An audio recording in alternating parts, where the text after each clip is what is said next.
Muito bom dia! Sejam bem-vindos a mais um programa TV News, onde você, aqui através do canal 24.2, assiste e acompanha todas as notícias da Bahia, Brasil e do mundo. Partilhamos, além de muitas informações, entrevistas especiais, quadros sobre saúde, motivação profissional, também sobre economia, futebol, tudo o que você precisa saber em um só lugar. Está começando o TV News e eu, Pérola Cordeiro, inicio mais uma terça-feira aqui junto a você.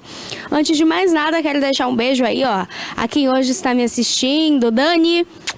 Um beijo para Danielzinho me assistindo, Daniel me assistindo aqui no TV News. E para você de casa que também nos acompanha, deixa aqui seu nome na transmissão para a gente mandar um beijo carinhoso amanhã na quarta-feira ou até o final aqui da nossa programação. Ó, antes de começarmos as nossas notícias, já quero adiantar que hoje tem aqui Bem Viver, é isso mesmo. Dicas de saúde, qualidade de vida e, claro, para você que precisa de tudo, tira todas as dúvidas aí sobre saúde, aqui toda terça-feira às 10 horas você encontra o Bem Viver. E antes de passarmos a bola para o quadro de hoje, eu quero falar então sobre a previsão do tempo de hoje para Itabuna e as demais cidades da região. Itabuna nesse momento marca 23 graus, parcialmente nublado, com muitos ventos aqui, chegando aí então a 25 km por hora. Sim, hoje é esperado muita chuva aqui em Itabuna. Ilhéus também teve um final de semana aí com já uma previsão de alerta, porque começou desde o domingo ali já o finalzinho do dia, aquela chuvinha. A segunda-feira, feriado em Ilhéus, também foi de muita chuva, muita ventania por lá. Ilhéus marca 23 graus também nesse momento, já chovendo bastante. Itacaré está garoando também nesse momento, com 23 graus, máxima de 24. Previsão de chuva aí durante todo o dia em Itacaré. Você que nos assiste também de Uruçuca. Uruçuca nesse momento marca 22 graus, com máxima de 23, muita chuva também por lá. Itajuípe segue também com chuva. Serra Grande ali, coladinho em Uruçuca também, 23 graus nesse momento e muita chuva também por lá. Vitória da Conquista, 17 graus, com máxima de 23. Também tem muita chuva em Vitória da Conquista para hoje. Salvador tem alerta de chuva acumulada. Olha, tem também aí esse alerta desde o dia 20 de outubro. A gente sabe que Salvador já tem aquela chuva ali esperada para essa semana, mas tem um alerta da Defesa Civil. Qualquer coisa que aparente trazer ali já um perigo, é bom que esteja de orelha em pé, de olhos abertos e, claro, ligar para os órgãos responsáveis pela fiscalização e também proteção, ou seja, está bem alerta com o telefone ali da Defesa Civil e do Corpo de Bombeiros também, claro, para que as coisas, terminem bem. Pós-chuva, então essa semana tem chuva na nossa capital baiana durante aí todos os dias, e a chuva por lá também segue aí em 95%, ou seja, é muita chuva hoje em Salvador. Mas agora a gente corre aqui para o quadro Bem Viver com Priscila Cel, que olha, agora vai ser estreado aí por Barbosa. Barbosinha trazendo aí mais um episódio bem bacana, falando sobre saúde, qualidade de vida, dicas especiais com especialistas, e isso você confere agora. Pode rodar a vinheta, porque hoje é dia de Bem Viver com Barbosa Filho.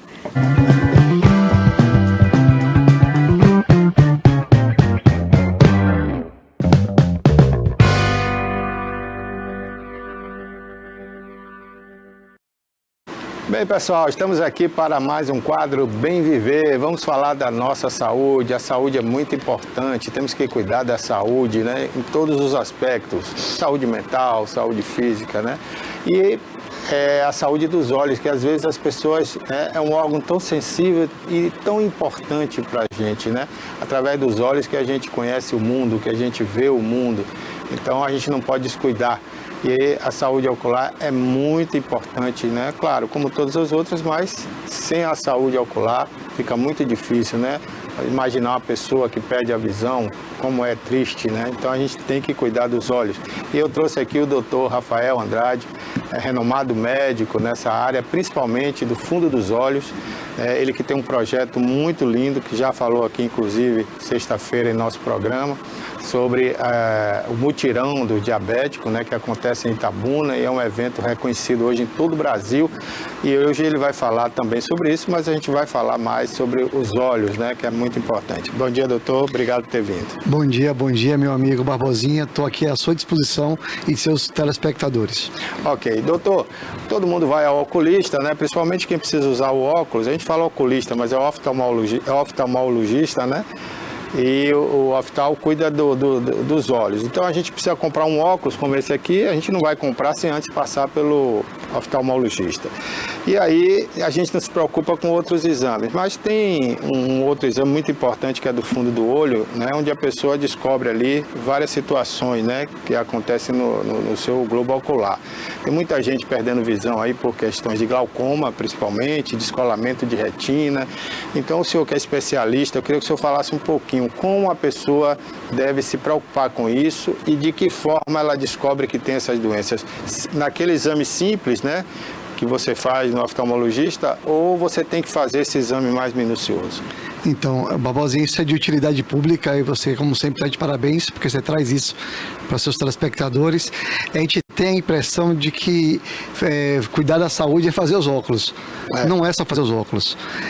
Na verdade, o ato de ir fazer os óculos, ele faz com que seja um momento oportuno para a gente investigar várias doenças. Por isso que essa guerra, às vezes, da oftalmologia, às vezes com técnicos que fazem óculos em fundo de óticas, que isso é um problema no Brasil.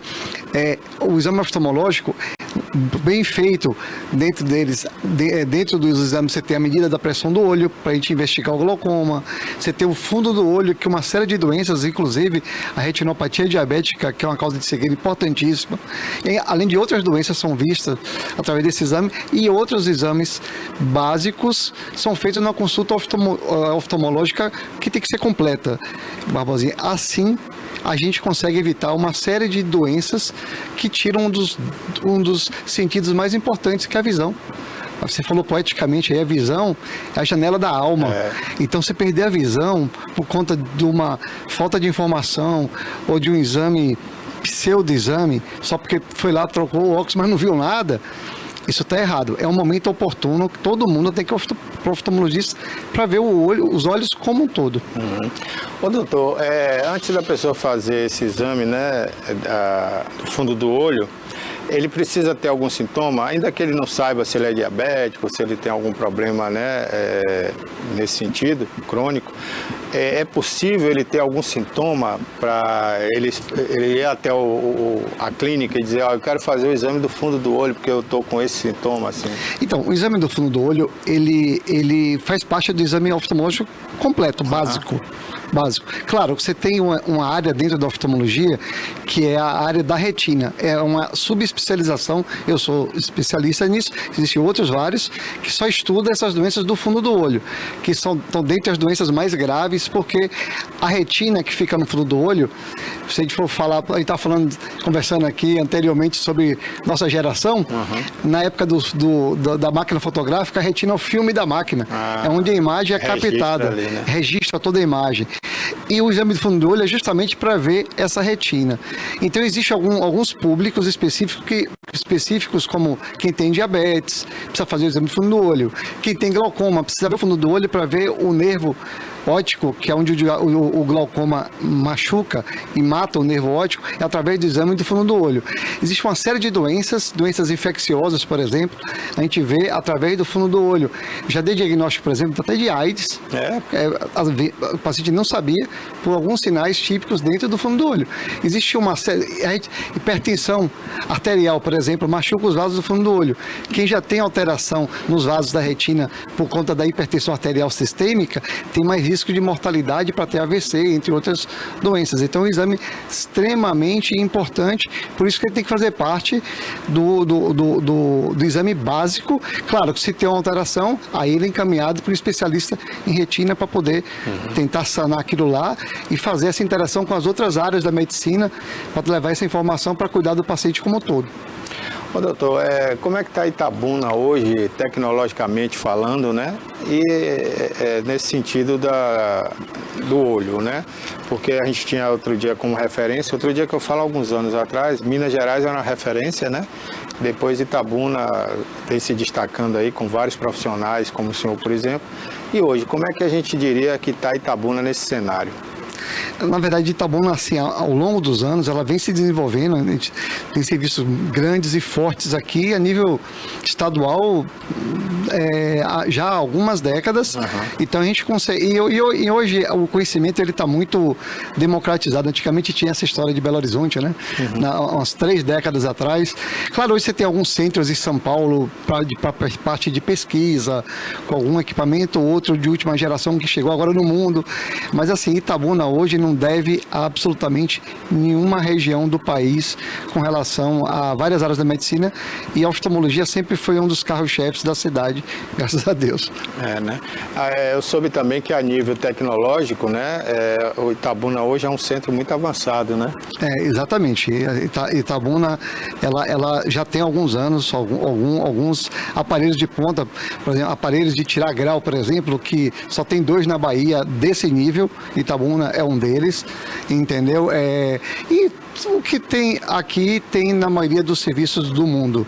Não tem tanta diferença, entendeu? Então, assim, graças a Deus, dentro do interior da Bahia, eu acho que Itabuna está muito bem posicionado, o que é muito bom para a comunidade. Ô, doutor, o glaucoma, né, é uma doença muito silenciosa, né? As pessoas só se dão conta, na maioria dos casos, quando já é tarde demais, né, para tratar e recuperar a visão. Como é que está esse índice hoje aqui na nossa região? Ainda é alto? Infelizmente ainda é alto, até porque como nossa população, graças a Deus, ela é muito miscigenada, então assim, a gente tem essa riqueza étnico-cultural, mas traz uma coisa que vem também mais da raça negra, que é o alto índice de glaucoma. Então assim, você tem um alto índice de glaucoma na Bahia, você tem um alto índice de glaucoma também aqui em Itabuna. E é uma doença, como você falou, que é silenciosa. É uma doença associada ao aumento de pressão intraocular. O olho tem uma pressão que, quando ela é aumentada, essa pressão alta esmaga o nervo óptico que leva a informação do olho, da retina, para o cérebro. Essa ponte que faz é chamar nervo óptico. Ele é esmagado pela pressão alta e o paciente vai perdendo visão de fora para dentro. Então o paciente, às vezes, telespectadores, ele vê super bem, lá vê bem ali o pontinho, a formiguinha lá na frente, mas se passar um caminhão aqui do lado, ele não está vendo. Daqui a pouco fica uma visão tubular e aí essa visão fecha, sem sentir absolutamente nada. Que o nível de pressão que dá, geralmente não sente dor, só quando é muito alta, o que não é o comum. Então vai se desligando esse nervo ao longo dos anos, uma doença que você não sente nada. Você vai só saber se você fizer o exame oftalmológico.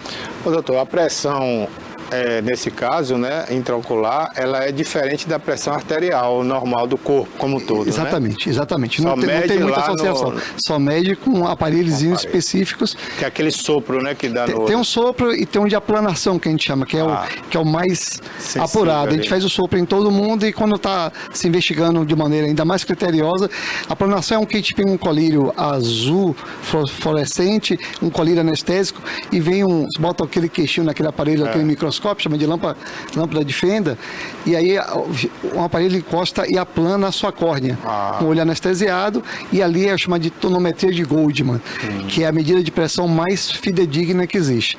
Então essa é o padrão ouro. Mas assim, existem várias formas de medir a pressão, isso aí é feito em clínica oftalmológica. Ok. E em casa o cara não tem como saber, né? A pessoa não tem como saber se está alta a pressão intraocular, porque não dói, né? Não dói, só em casos muito extraordinários, de pressão muito alta, o que não é o mais comum. Então, pacientes que têm história familiar têm 6 vezes mais chance de ter. Não quer dizer que você vai ter. 6 vezes uma coisa que não é tão comum, ainda é uma coisa para vocês não ficarem assustados. Mas quem tem história familiar na família, vá ao oftalmologista e procure saber se tem glaucoma. Medir a pressão do olho e não é só medir a pressão. Tem que ter alguns outros exames que, às vezes, tem 15% dos glaucomas, por exemplo, a pressão não sobe muito. Então, existe as pegadinhas de medicina. Eu sempre falo, Barbosinha, que medicina 2 mais 2 às vezes é 5. Então, por isso, precisa ter experiência para poder não ser pego na esquina. É isso aí. O senhor aconselharia o quê? Então, a pessoa, ela uma vez no ano, pelo menos, fazer esse check-up no olho? Exatamente. Principalmente no caso de algumas doenças como glaucoma, a partir dos 35 ou 40 anos, todo ano. Se você tem história familiar de glaucoma na família, antes. Se você tem diabetes, aí é o exame do fundo do olho, desde o diagnóstico, porque 20% dos pacientes, quando descobre o diabetes, já tem lesão na retina, que é outra doença silenciosa, que às vezes a gente passa 5 a 7 anos com diabetes dentro da gente, sem saber. E nesses conceitos de pré-diabetes, hoje você já virou diabético e não sabe. E aí, quando vai no médico, já tem lesão no fundo do olho. Uma dica de utilidade pública nesse programa maravilhoso, eu vou dar agora para vocês. Você que tem diabetes, por exemplo, não deve fazer os óculos, a medida dos óculos, se a glicemia estiver alta, porque o grau flutua. Eu já descobri paciente com diabetes, sem ele saber que tem diabetes, só porque ele veio fazer o grau 2 meses atrás, tinha, sei lá, 1 grau de miopia, e depois, 1 mês depois ou 2, ele aparece com a visão embaçada, quando a gente vai ver, está com 3 graus. Nossa. Só que é um grau falso. Então, assim, até para você não gastar dinheiro à toa, quando for fazer, você que tem diabetes, o exame de fundo de olho não depende de você estar controlado ou não. Mas de fazer o grau, tem que estar controlado, senão você tem grande chance de fazer os óculos errado. Toné. A gente está falando sobre a questão do glaucoma, sempre está associado com diabetes? Não. Nem sempre. Tem uma associação já evidenciada pelos estudos, mas não é uma associação tão grande assim. Entendeu? São 2 doenças distintas que se associam num grupo menor, mas tem associação sim, e são as 2 maiores causas de cegueiras do mundo, irreversíveis: a retinopatia diabética e o glaucoma, Toné. Tem alguma coisa a ver com a faixa etária? Você até citou aí. Dá mais em adulto? Dá mais em adulto. No caso do diabetes, quanto mais anos de diabetes, depende se alguém que tem diabetes mais cedo, vai ter em qualquer idade. Ou porque, doutor Rafael, toda vez que a gente vai no oftalmo e pergunta logo, você tem problema com diabetes? Pergunta logo, né? Se a pessoa, porque é muito prevalente e pode vir a retinopatia diabética, pode dar alteração na hora de fazer o grau e fazer o médico fica com medo de fazer os óculos errados e já pergunta aquilo lá, que às vezes é importante, e para poder orientar o paciente para ele não ser pego de surpresa. E a partir de que momento, o Barbosinha também já fez essa pergunta, a gente tem que começar a ter cuidado com a visão?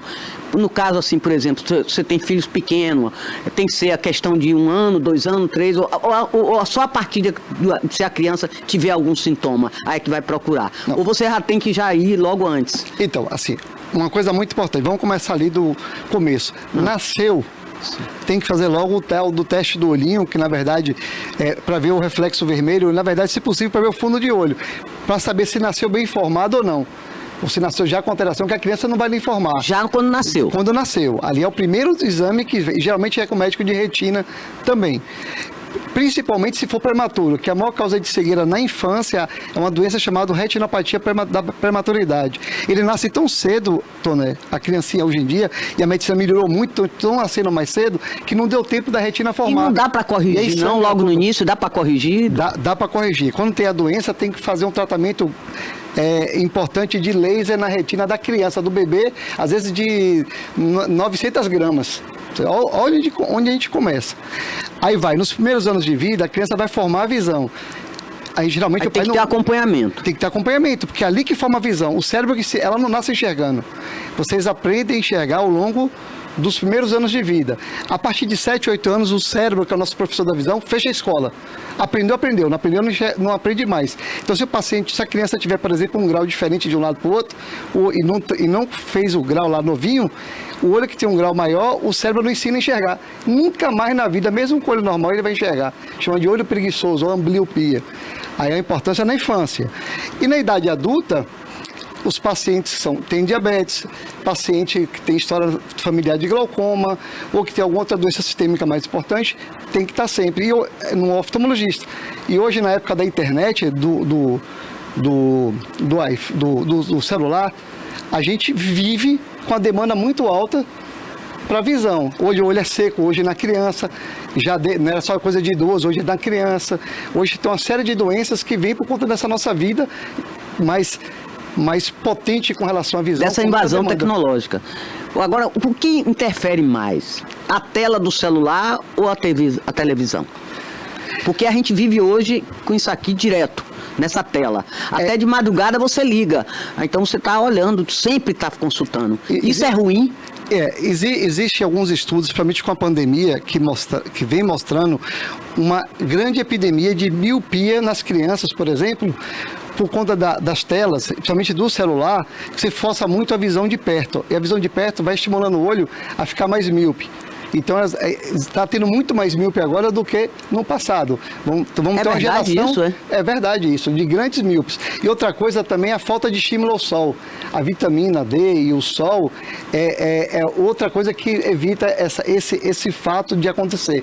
Então, na época da pandemia, ficou todo mundo dentro de casa, muito em telas, principalmente as crianças, no computador o tempo inteiro, só jogando, e não mais jogavam bola na rua. Não, isso fez com que essa geração está se transformando. É computador, TV ou celular? Os três. Agora, o celular, ele estimula mais uma visão de perto, de maneira mais agressiva, né? Mas pergunta, faz mal? Não é que faça mal. Precisa ter... Mas a frequência, né? A frequência, precisa descansar, precisa parar um pouco. Porque vai começar a ter alguns sintomas de irritação, de olho seco, porque você fica sem piscar, é o que lubrifica o olho. Então são cuidados para você, que o mundo mudou. Não tem jeito. Agora eu vou entrar numa seara complicada. Esse negócio de comércio de camelô que vende óculos de grau. Estou entrando numa seara ruim. Isso é livre comércio? É autorizado? Não. Pode fazer isso? Farmácia também que vende. A pessoa chega lá na coisa desse shopping de camelô, bota uma bíblia lá, você lê e leva o óculos. Tem pessoas que vêm pra mim, não, compre lá, tá com problema, vá lá, na hora você vê qual é seu grau, se é 3, se é 4. Isso é permitido pela lei? Me diga aí. A gente vê em todo lugar, né? Teoricamente não deveria acontecer. Até porque para o cara acertar o grau exato dele sem medir, ele vai pegar uma coisa aproximada ali. E muitas vezes são óculos de procedência duvidosa. Eu já vi caso, meus amigos, de lente de contato ser vendida em feira de São Joaquim, Salvador. Você tá brincando? Contato, que tem risco de infecção, entre outras coisas. Sem contar que as pessoas hoje têm livre acesso à internet e compram o que quiser. Então, assim, não é adequado e não é o ideal. Primeiro... Mas é permitido pela lei? Me explica aí, pode vender livremente? Não, eu não tenho essa informação. Mas a gente vê em todos os... Mas é porque vende livremente. Como você falou, numa feira. Exatamente. Imagina. E se contar as proteções UV, que a gente tem algumas doenças, como a degeneração da mácula, que é a maior causa de cegueira no idoso, por exemplo, que a área central da retina estraga, principalmente por conta da exposição ao sol ao longo da vida. Você imagine você com óculos escuro, com pseudoproteção, sem proteção nenhuma, a verdade dilata mais a pupila que o óculos é escuro, entra mais raio solar e vai estragando aquela retina. Quando chega mais velho, a doença vai eclodir de maneira mais frequente. Então isso é muito comum. Essa falta de regulamentação, essa falta de controle, isso realmente traz danos colaterais. Ô Babazinho, eu vou voltar aqui no negócio do glaucoma. Por que o glaucoma aí ataca uma vista, por que ataca a outra também? Ataca logo as duas. É porque é uma doença de ordem genética que o estímulo da doença está nos dois olhos sempre. A doença... Aí agora passou para o outro, é assim, é? Não é que passou por outro, não. Não, porque o pessoal, no linguajar das pessoas, o popular, fala assim, ele estava com problema no glaucoma no olho, já passou pro outro. Não, ela geralmente é sempre bilateral. A não ser se for um glaucoma, que existem os glaucomas que não são da pessoa. Assim, ela não ia ter aquele glaucoma. Alguma coisa, tipo, por exemplo, um glaucoma secundário, algum trauma, por exemplo. Aí é do olho só. Mas quando é a pessoa que adquire glaucoma, é uma doença de ordem genética, tá na sua genética, assim, se você vai ter glaucoma, não tem jeito. E muitas vezes de estímulo hereditário também. Então, por isso que ela é bilateral, porque é a mesma pessoa. Agora, qual a diferença entre glaucoma e a catarata? O glaucoma é o aumento da pressão do olho são duas causas de cegueira importantíssimas. Na verdade, as duas são campeãs. Uma é a maior causa de cegueira irreversível em todas as idades, que é o glaucoma, e a catarata é a maior causa de cegueira reversível. Todo mundo nasce... Inclusive em idosos, a catarata é muito frequente em idosos, né? Salvo que tem diabetes, que tem mais precocemente. Agora, qual a diferença do glaucoma? Nós já falamos, que é a pressão do olho que mata o nervo. A catarata, a gente tem uma lente interna, todo mundo tem, chama cristalino. Ela é transparente, é como se Deus desse uma lente de contato interna, dentro do olho, atrás da íris. Essa que dá nosso grau interno. Essa lente escurece ao longo da vida por envelhecimento, inclusive por exposição ao sol.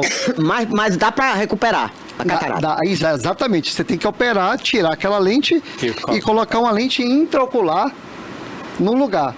E, tipo assim, a natural a gente tira, que é a catarata, que é a nossa lente que estragou. Aí faz uma cirurgia muito moderna, graças a Deus. Eu volto a mesma coisa. Bota a lente no lugar. Aí passa pro outro olho. É porque tem nos dois, né? É uma doença do envelhecimento. Mas geralmente começa com um, depois já passa pro outro. Pode ser nos dois também. Pode ser nos dois, geralmente é nos dois. Atacar simultaneamente? Geralmente é simultâneo. Só que às vezes eu sempre brinco, um é João, outro é José. Eles são irmãos, mas não são igual. Eles são iguais. Então, geralmente é parecido, mas às vezes é assimétrico. Mas vai chegar.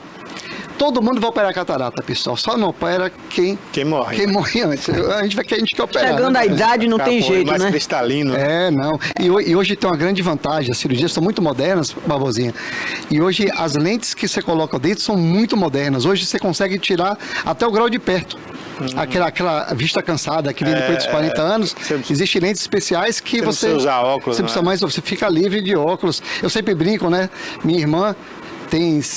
Fala a idade dela, que ela fica... Tem um pouco menos que eu. E ela vai pegar uma coisa, vai pegar para ler assim. Minha mãe tem 75 anos, toma dela assim e lê sem óculos. É impressionante, né? Mas essa cirurgia, doutor, ela é só trocando a lente ou ela tem o laser também que faz isso? Não, laser não usa nessa cirurgia. É uma coisa chamada... É um tipo de um ultrassom interno que destrói a catarata, chama facoemulsificação, que é a mais moderna do mundo. Destrói como por ultrassom, por pulsos, aí destrói, ela pulveriza e chupa. Limpa tudo, aí vai por um orifício bem pequenininho, não precisa nem dar ponto geralmente, coloca aquela lentezinha dobradinha, ela abre lá, no compartimento dentro do olho. Que bacana. Basicamente isso. Não precisa ponto, nada. Nada, só às vezes dá um pontinho que tira com uma semana, às vezes nem dá. Que não precisa, que é autocelante a entrada. Uma cirurgia dessa demora quanto tempo em média? Em média, assim, vamos botar 12 a 15 minutos. Eu tenho caso de 5 minutos, 6, tem caso de 20 e 30. Agora, depende isso fora o tempo de preparação ali, né? Fora o tempo de preparação. Não, eu tive um professor lá em São Paulo, que ele foi para a Índia, na época que começou essa cirurgia mais moderna, e lá tinha muita cirurgia, ele saiu dos Estados Unidos, foi para lá, operou em 6 meses os 2.000 casos, assim, aí voltou e implantou no Brasil. Eu fui assistir algumas cirurgias dele, inclusive do nosso presidente Fernando Henrique, e ele operando, e eles falavam pro paciente assim, você me avisa? Aviso. Aí dava os 2 minutinhos, não avisava não. Aí depois de 2 minutinhos, dava mais 1 minuto e meio, 2, ele acabou. Começou, acabou. É bom porque, né, você quando vê já acabou. Já acabou. Tranquilo. Mas claro que nem sempre é assim, jeito, caso a caso. Tem caso de ter complicação? Tem, são cada vez mais raras, mas tem. É uma guerra sempre, eu sempre falo, é uma guerra controladíssima, grande chance de sucesso, principalmente quando faz a avaliação, uma avaliação pré-operatória bem feita, com protocolo internacional bem executado, aí a chance de você ter surpresa é menor, mas às vezes o olho se comporta diferente, às vezes uma cirurgia é um pouco mais difícil, mas com a tecnologia de hoje é a minoria dos casos, e geralmente corrigível. Agora, tem pessoas que fazem mais para tirar os óculos, ou ele vai fazer, né, como é que chama? Catarata não. É a catarata. Né? E aí já aproveita e faz o... Tem, sim. Antigamente, a gente tinha muito medo da cirurgia e falava assim, deixa amadurecer. Hoje não faz mais isso, não. Porque às vezes, quanto mais também a catarata está mais envelhecida, difícil, ela fica mais dura para quebrar ela. Mas assim... Quanto mais cedo, melhor. Não, assim, como a cirurgia é uma coisa muito responsável, às vezes pode ter uma complicação, é difícil, mas pode. Eu sempre falo quando começar a atrapalhar a sua vida. Só que a vida que atrapalha a gente, nossa vida hoje ela é atrapalhada, diferente que nossos pais. Nossos pais não tinham um WhatsApp para ficar vendo a cada minuto. A gente tem. A gente, você pega alguém de 70, 80 anos hoje com a vida muito ativa. Nossos avós não tinham, se tivessem vivos, né? Era diferente a medicina naquela época. Então a gente tem que operar quando começa a atrapalhar a vida.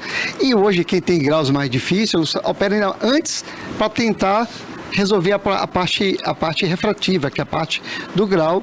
Isso muito bem examinado para não ter risco de ter problema. Mas isso é mais precoce a cirurgia. E quais são os principais sintomas assim, da catarata? Assim, quando começa a ter a visão turva, ou então tu enxerga melhor de um lado, do outro, do direito, outro do esquerdo, como é? Geralmente a qualidade da visão... Você tem que começar a se preocupar.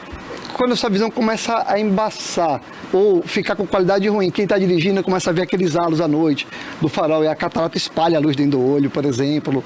Você vai achando que primeiro que você começa a achar que o óculos está fraco.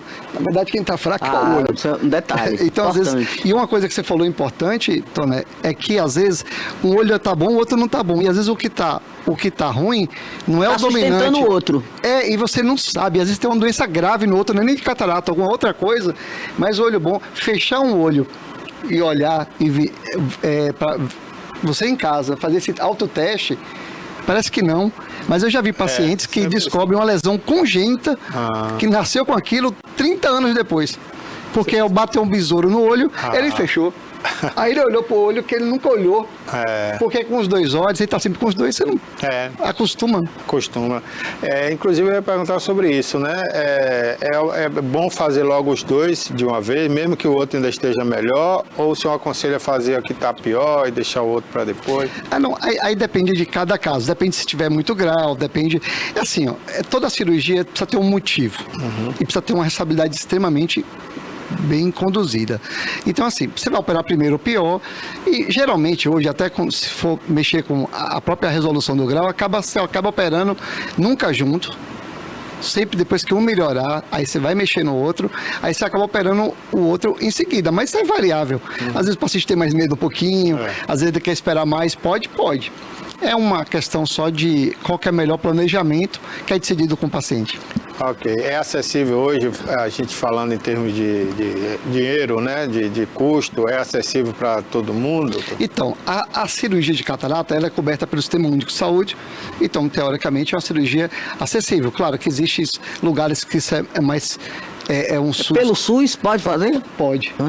Mas não colocar essas lentes só especiais. Fazer a cirurgia até porque o objetivo da cirurgia de catarata não é tirar grau de ninguém. É fazer trocar... você enxergar e enxergar bem. Depois você usa óculos. Isso todo mundo consegue no país inteiro. É claro que tem lugares mais organizados que isso consegue mais rápido, tem lugares que tem uma fila maior. Por isso que existem aqueles mutirões de cirurgia em alguns lugares que a gente ouve falar por aí. Mas, teoricamente, é acessível. O que encarece é a parte tecnológica das lentes. Isso aí, realmente, ela é mais caro. Para essas lentes mais... É como você vai fazer um óculos... Não cobre, né? Não, nem o plano de saúde cobre. Ele cobre a lente... Tem que ser particular. Normal. Né? Aí, quanto custa hoje uma lente especial, que vai ficar top mesmo? Você está falando com cara de retina. Não, é só uma ideia. Eu acho que em torno de 7 a 8 mil reais. Eu acho, mas eu posso estar errando. Confiro no médico. Isso uma lente só, não é o par, né? Não, uma lente só. Uma lente só. É um olho só. Agora, por que esses medicamentos, esses colírios desse tamanho são tão caros, doutor Rafael? Por que é caro um colíriozinho desse tamanho, Barbosa? É um negócio... muito alto. Barbosa, fala pra Toné, porque o olho é pequenininho, mas é mais importante que o resto do corpo inteiro. Então, eu não tô defendendo a indústria, não. Eu queria que fosse mais barato. Eu tô brincando. Não, que dá resultado dá, mas são caros. Eu sei, eu imagino. Concorda comigo? São caros. São caros. Alguns são caros. Mas assim, aquela coisa que tudo que é pequeno, a gente acha que tem que ser barato. Tem que ser barato. Depende da importância do negócio. Ali tem muita tecnologia embarcada. Maria. Infelizmente, o brasileiro é que ganha pouco, viu, Toné? O problema não está no preço do remédio. Tá no ganho. E na farmácia popular, você nunca quase encontra colírio, né? Não, Esse não. colírio genérico não funciona, né? Não, funciona. Você tem Funciona? colírio genérico. Funciona. Sim, funciona. Isso tem uma série de colírios hoje, tem muita tecnologia. Essas drogas principais, as patentes já foram rompidas praticamente da grande Ô, maioria. doutor Rafael, assim, a pessoa gosta de mergulhar, de ir pra praia, para o mar. Aí a água salgada cai e tal, arde tudo. Você pode estar usando coríleo, é só só para lavar o olho e tal? Pode usar? Pode. Um lubrificante pode. Agora sim, tem que só olhar se melhora, se não Tem que melhorar. mergulhar de olho fechado. Tem que só saber se é bom você ter alguma indicação para saber se está comprando a coisa certa. É bom a indicação do médico, né, o profissional. Bom, a gente está finalizando aqui, doutor Rafael. Eu queria que o senhor aproveitasse, né, falasse agora do mutirão, né, que é um serviço muito importante que acontece uma vez por ano em Itabuna e que hoje é conhecido aí em todo o Brasil. Então, o Mutirão do Diabetes, ele é um projeto da cidade, Diabetes Itabuna, que está fazendo 21 anos esse ano, e é um projeto muito grande de envolvimento de toda a comunidade, das universidades, do sistema de saúde público local, parceria com a Secretaria Municipal de Saúde muito forte, com a prefeitura, vários parceiros privados. E a gente conseguiu fazer um evento de prevenção à diabetes e de rastreamento das principais complicações, como a doença do olho, a retinopatia, a do coração, a do rim, a do pé diabético, tudo isso conectado. Num evento só. Num evento só, e além de muita informação, a parte educacional, com a feira de saúde muito grande, a mídia, a imprensa é uma parceira fundamental, a TVI sempre esteve junto com a gente dentro desse processo de informação, que o grande objetivo do mutirão não é nem os exames, viu, Barrosinha? É a conscientização e o chamar a atenção da importância dessa doença, que é a maior causa de cegueira dos 20 aos 70 anos, a maior causa de amputação e a maior causa de levar o paciente à hemodiálise no mundo. 12% do gasto global com diabetes, mais de $1 trilhão é por conta dessa doença chamada de diabetes, que só aumenta em toda a população. E Itabuna hoje é um exemplo, com mais de 30 cidades hoje, meio inspiradas, fazendo esses mutirões, que o modelo nasceu dessa cidade que a gente tanto ama. É isso aí. Eu queria lhe parabenizar, né, porque por iniciativa, né, de como empresário do setor, né, desse segmento, médico renomado, ter criado esse evento, que é uma referência hoje em todo o Brasil. Parabéns, viu? Muito obrigado, muito obrigado. Foi mais um evento de sucesso. E agora, o ano que vem, né, promete ser maior ainda, né? Se Deus quiser, que dê força pra gente. Esse ano vai ser aonde? Vai ser no mesmo local lá? Mesmo local, Mesmo local. ali na Praça Rio Cachoeira, ali na frente. Vai ser que vocês fizeram um ano dentro da faculdade, né? Não, fizemos na casa de eventos. Esse ano vai voltar a ser na praça. Agora repete aí, doutor Rafael, dia, hora, local, tudo direitinho. Então, vamos ter 2 eventos muito grandes. Uma pedalada no dia 9 de novembro. Pedalada azul. Sai na Praça Rio Cachoeira, na Mário Padre, às 7 da manhã. Aí, concentração, sair das 8, dia 9 um domingo. Vestir a camisa azul e vamos para lá. Dia 15 é o mutirão, no sábado subsequente, que vai ser também das 8 às 12, também ali na Praça do Cachoeira, ali no hospital, ali na frente. E vamos ter até um aulão de ginástica das 7 às 9 durante o dia do mutirão também. Esses eventos vão ocorrer de maneira concomitante, também na manhã do sábado, do dia 15 de novembro, que é feriado. Então, passe seu feriado lá com a gente. Ok, muito obrigado, doutor Rafael. Obrigado. Conversamos com o doutor Rafael Andrade aqui no Bem Viver.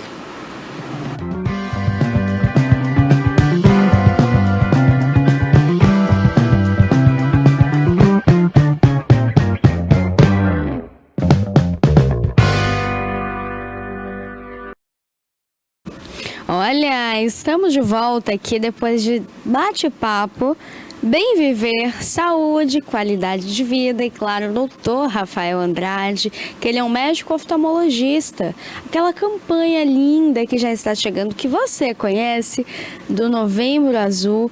Claro, a pedalada mais esperada aqui da cidade também está chegando. Então fica ligadinho aqui na nossa programação, porque ele volta outras vezes para falar também então sobre o mutirão contra o diabetes, contra o câncer e, claro, você acompanha tudo isso aqui na telinha da TVI.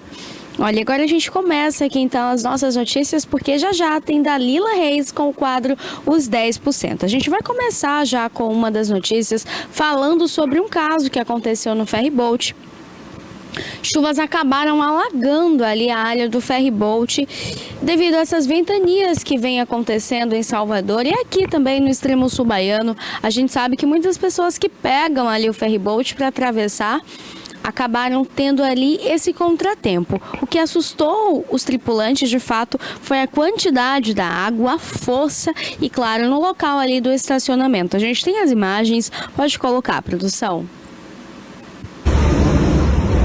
A sandália flutuando, aí vem outro cone.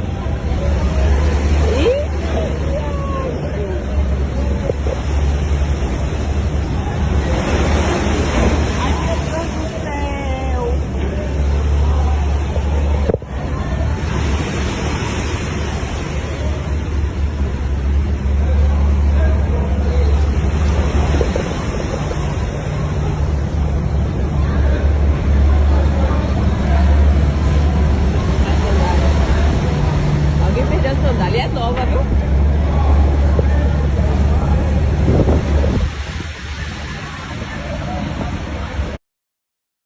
Olha, pelas imagens a gente consegue ver ali pares de sandália, as pessoas também gritando bastante, né?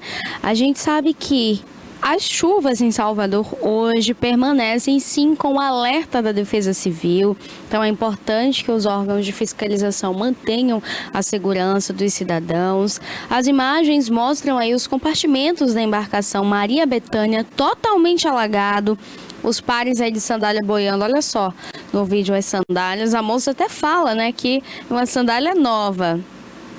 Ou seja, que dava para ver ali a quantidade de água trazendo e levando as sandálias, os pares de sandálias e também outros objetos. Pérola, e agora, como é que segue então ali essa travessia? Bom, a Capitania dos Portos também emitiu aí um alerta de mau tempo, indicou a possibilidade de agravamento das condições climáticas em Salvador nos próximos dias. A Internacional Travessia Salvador, que é a empresa que administra então o ferry, suspendeu temporariamente a travessia de caminhões e veículos pesados. Não inclui a suspensão dos veículos padrões, que é o caso do que a gente vê aí. A moça que está fazendo esse vídeo, que está filmando, ela está em um carro, um veículo padrão. Então, os veículos normais podem sim fazer a travessia. No entanto, veículos mais pesados, como caminhões, não podem. Além disso, segundo a empresa, outras medidas também estão sendo adotadas para garantir a segurança das travessias entre Salvador e Itaparica. Então, a gente sabe que Salvador vem enfrentando aí essa frente fria, fortes chuvas. A Defesa Civil emitiu sim um alerta de continuidade de chuvas fortes, acompanhadas por rajada de vento. E a ITS afirmou também acompanhar constantemente a situação e ajustar a operação sempre que fosse necessário. Então, a gente consegue ver aí pelas imagens que essas chuvas e as ventanias de Salvador podem provocar aí os alagamentos, deslizamentos de terras. Então, sim, está muito perigoso. Algumas pessoas não entendem e não levam a sério a chuva. Não levam a sério os fenômenos naturais. Então, não é evitar fazer a travessia caso seja necessário. Mas sim, tem o colete salva-vidas? Põe o colete. Presta bastante atenção nos locais ali de saída. O carro mesmo, ó, tá com criança, presta bastante atenção. Por quê? Porque no momento como esse, onde você entra em pânico, aquele caos se instaura, as pessoas gritando, você precisa manter a calma. Então não é manter a calma de ficar parado, é de manter a calma para raciocinar. Colocar o seu colete salva-vidas, colocar o colete salva-vidas de quem está ali próximo a você, seja um filho, a esposa, o esposo, uma mãe, uma irmã, um pai. Então, é importante ter a clareza do que fazer num momento como esse, né? Começou ali o nível da água subir, mas já estava próximo a Itaparica, então as pessoas conseguiram desembarcar com segurança, mas de fato é um susto muito grande. Então Salvador passa aí por esse tempo instável durante toda essa semana. E falando ainda sobre Salvador, uma fiação elétrica acabou pegando fogo embaixo de uma árvore após as fortes chuvas em Salvador. A gente tem as imagens também. Isso aconteceu no bairro da Graça, ao lado do Museu de Arte. E de acordo com os moradores, foi um susto de fato, porque eles se deram conta daquele fogo intenso e começaram a se afastar do local, mas tinha alguns turistas passando ali também pelo local. E segundo os moradores também, o incêndio pode ter começado após a queda de um dos galhos da árvore que fica ao lado do poste. E pode ter então atingido aí essa fiação. Então, aconteceu aí no bairro da Graça, ao lado do Museu de Arte Contemporânea da Bahia. E a gente tem as imagens. Pode colocar, produção?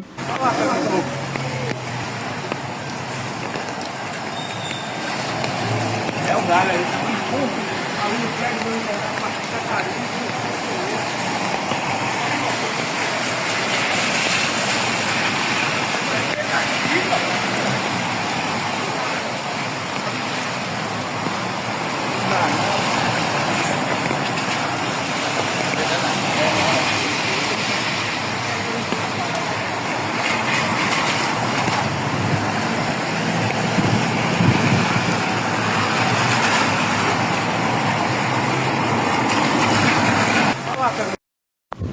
Olha, e continuando então aqui as informações sobre nossa capital baiana, chamas também foram vistas ali na Avenida Paralela, em Lauro de Freitas, Salvador. E as chamas eram intensas, o que chamou a atenção de quem passava por ali e, claro, precisou então ser contido. De acordo com informações preliminares, o fogo estaria em uma área de vegetação próxima à faculdade UniFTC, que fica próximo então ao Shopping Paralela. Pode colocar pra gente, produção?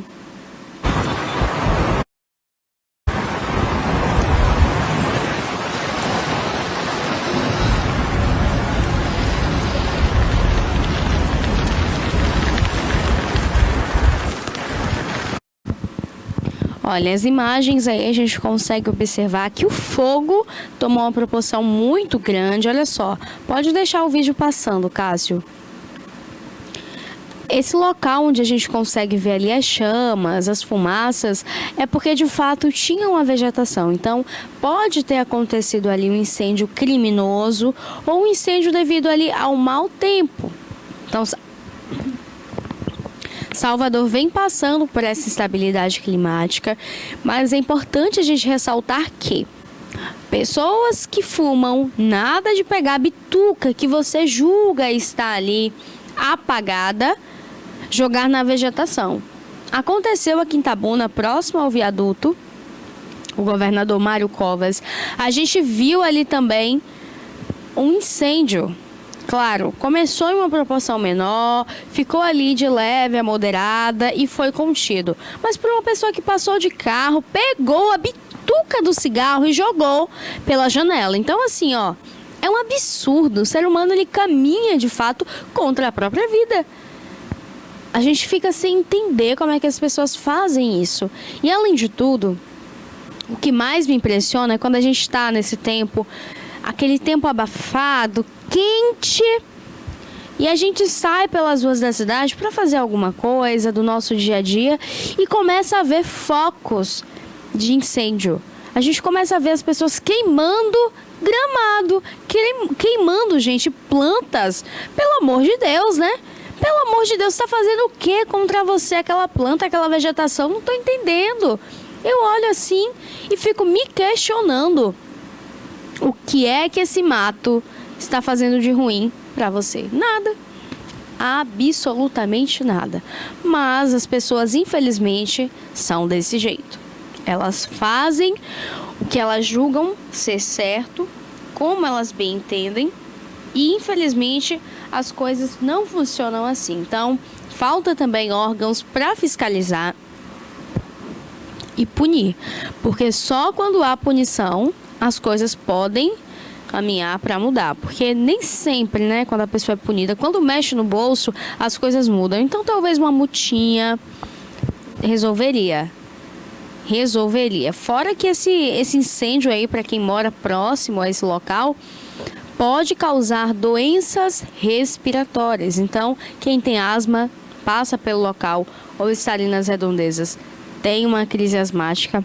Criança pequena, gente, quando eu falo criança pequena, é logo aquelas primeiras idades, 1, 2, 3, 4, 5 anos, o pulmão ainda está muito frágil, muito vulnerável. Então é muito perigoso, pode acontecer casos de pneumonia. Recém-nascidos eu nem falo, porque a fragilidade é ainda maior. É ainda maior, então as pessoas não entendem, ou elas fazem que não entendem a gravidade disso tudo. Então, enquanto a dor não dói na gente, né? Tem gente que é assim, enquanto não doer em mim, eu tô fazendo porque não tô sentindo nada. E não é assim que as coisas devem funcionar. Então, ficou desse jeito aí, esse incêndio de grandes proporções e que ainda segue ali sendo investigado pelas autoridades. Mas a gente tem outra informação, outra notícia aqui também, porque uma estrutura acabou cedendo, desabando em um campeonato de beach tênis e deixou 6 feridos na Grande São Paulo. Pode colocar pra gente, produção?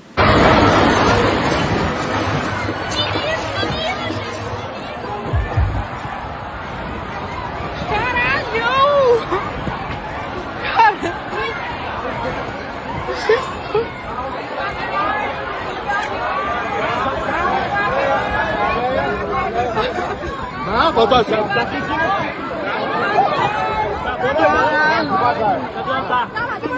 Não, vamos lá. Não, tem o celular daqui, o que for. Bom, 6 pessoas ficaram feridas após essa estrutura que aparece na imagem, que cobria a arquibancada de um torneio de beach tênis, acabou cedendo devido a um forte vendaval na Arena Beach Ribeirão, em Ribeirão Preto, no estado de São Paulo. Segundo a organização, os bombeiros coordenaram a evacuação do local, que ocorreu sem outras intercorrências. As 6 vítimas receberam atendimento médico imediato e foram encaminhadas ao hospital. Todas elas estão em estado bem, passam bem, estão fazendo agora os exames necessários e, claro, a gente deseja aí muita saúde para que se recuperem o mais rápido possível e voltem para casa. Mas essa é a importância de se ter ali, olha, a equipe de bombeiros, gente, as pessoas que estavam sentadas ali, olha, elas acabam ficando cobertas 100%. Volta o vídeo mais uma vez, Cássio, para o pessoal de casa entender do que eu estou falando. Ó, os bancos ficam cobertos. As pessoas que estavam ali nessa arquibancada ficaram cobertas, então, totalmente por essa estrutura. A gente vê ali a movimentação intensa, as pessoas correndo desesperadas.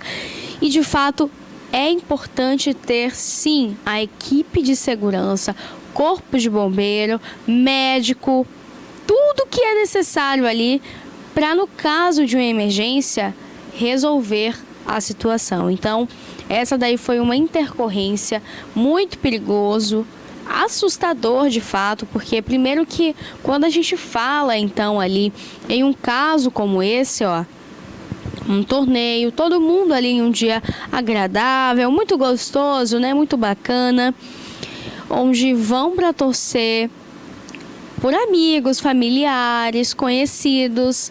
Vai todo mundo ali na intenção de se divertir, de ser um dia muito agradável. Então, normalmente tem pessoas bebendo também. E pode acontecer de um momento como esse, quem esteja bebendo, já num teor mais elevado de álcool, não se dá conta da gravidade do que está acontecendo e não conseguir sair a tempo. Então, todo local precisa ter a equipe de bombeiros, brigadistas e também a equipe médica para dar o suporte legal, para ajudar essas pessoas a se recuperarem e, claro, ser um suporte imediato. Então, foi um susto, 6 pessoas ficaram feridas após essa estrutura desabar, mas elas estão em estado estável e passando por todo o atendimento médico necessário. Olha, hoje também é dia de os 10% com Dalila Reis. A motivação pessoal, profissional que precisava, você agora encontra aqui na TVI toda terça-feira às 11 horas. Por isso, pode rodar a vinheta porque vem aí o quadro Os 10%.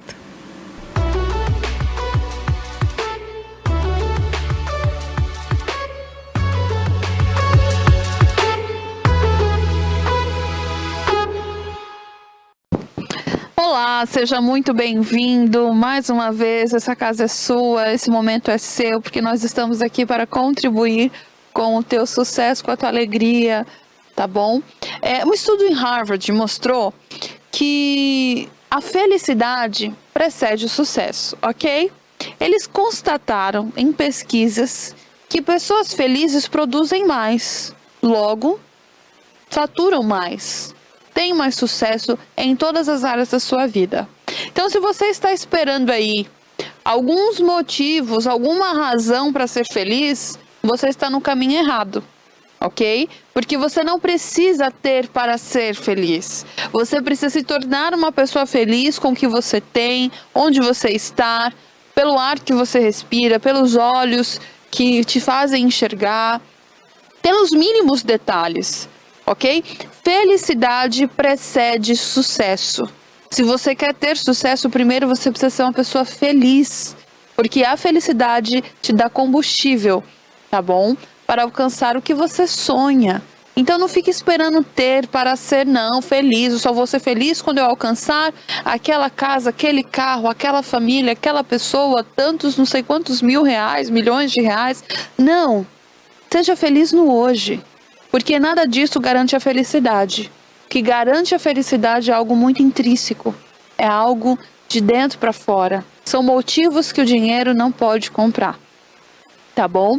Você só é feliz quando você é rico do que o dinheiro não compra. E eu quero trazer alguns pensamentos, algumas frases para melhorar a sua mentalidade, porque tudo é o seu mindset. É como você pensa, como você se enxerga, como você vê a vida. E o nosso intuito aqui é fazer de fato com que você enxergue a vida como ela é, não como pintaram para você. Hoje nós vivemos numa sociedade onde as pessoas estão cada vez menos pensando. As pessoas estão recebendo informações prontas, um modelo a ser seguido pronta e ela mesma não pensa com ela. Ela está aceitando sugestões o tempo todo. A maioria das pessoas hoje, tá, que vivem nos 90%, elas vivem das sugestões alheias. Então hoje as narrativas são colocadas na mídia, por exemplo, e as pessoas aceitam. Elas não questionam, elas não confrontam, elas não raciocinam se isso está conectado com seus valores, com sua essência, com a vida que ela quer ter, os resultados que você deseja. Então é muito importante você fazer a sua mente pensar. A capacidade de pensar é algo que ninguém pode tirar de você, nenhuma inteligência artificial pode te substituir quando de fato você usar sua mente. Quando você sentir, tá, as melhores emoções, quando você tiver a capacidade de pensar e pensar grande, pensar de maneira nobre, de maneira linda, de maneira inspiradora, isso nenhuma inteligência artificial pode roubar de você. Então é importante você não cair na falácia de uma narrativa onde as pessoas estão dizendo o que você tem que fazer e você, como um robô, vai lá e faz porque você perdeu a sua liderança, a sua autonomia. É interessante entender que a mente, a cabeça é a capital do corpo. Então, eu quero trazer alguns conceitos para que você aí melhore a maneira na qual você pensa, para que você tenha aí uma vida de grandes resultados, uma vida feliz, uma vida de paz, ok? Paz em meio às guerras. Olha que conceito interessante de Jim Rohn. Não deseje que fosse mais fácil. Deseje que seja melhor. Não deseje menos problemas. Deseje mais habilidades. Não deseje um desafio menor. Deseje mais sabedoria. Olha que interessante. Às vezes você fica esperando, desejando uma boa oportunidade, quando você de fato não tem a habilidade. Então não deseje que a vida seja mais fácil, metaforicamente falando. Porque se a narrativa que você conta para você é que a vida é difícil, difícil ela será para você. Mas se você diz para você que a vida é um desafio maravilhoso e que apesar de tudo vale a pena viver, vale a pena enfrentar os desafios, brincar com a vida e aprender com os problemas, cada vez mais fácil a vida será para você. Então, não deseje que as coisas sejam mais fáceis, deseje que você tenha as habilidades, os conhecimentos necessários. Deseje mais sabedoria. Talvez você está errando porque você está desejando o errado. Deseje ter sabedoria. E se você tiver sabedoria, conhecimento e habilidade, com certeza todas as outras coisas ficarão mais fáceis para você, ok? O desafio da liderança é ser forte, mas não rude. É ser gentil, mas não fraco. É ser ousado, mas não intimidador. É ser prudente, mas não presunçoso. É ser humilde, mas não tímido. Ser orgulhoso, mas não arrogante. Ter humor, mas sem tolice. Olha que interessante isso aqui. A dualidade, a flexibilidade que a vida nos exige, a liderança nos exige. A melhor liderança é a liderança situacional. Existem muitos estilos de liderança que são desempenhados hoje em dia. Mas o melhor estilo de liderança é o estilo situacional, ok? O que a situação demandar de você, você precisará ser. Então, a liderança que funciona é a liderança que flexiona com a necessidade. Ora, você precisa ser mais democrático, ora, você precisa ser autocrático. Existem momentos na liderança que você precisa ter uma escuta ativa. Outros momentos você precisa já determinar e decidir. Então, a vida é uma liderança que exige flexibilidade.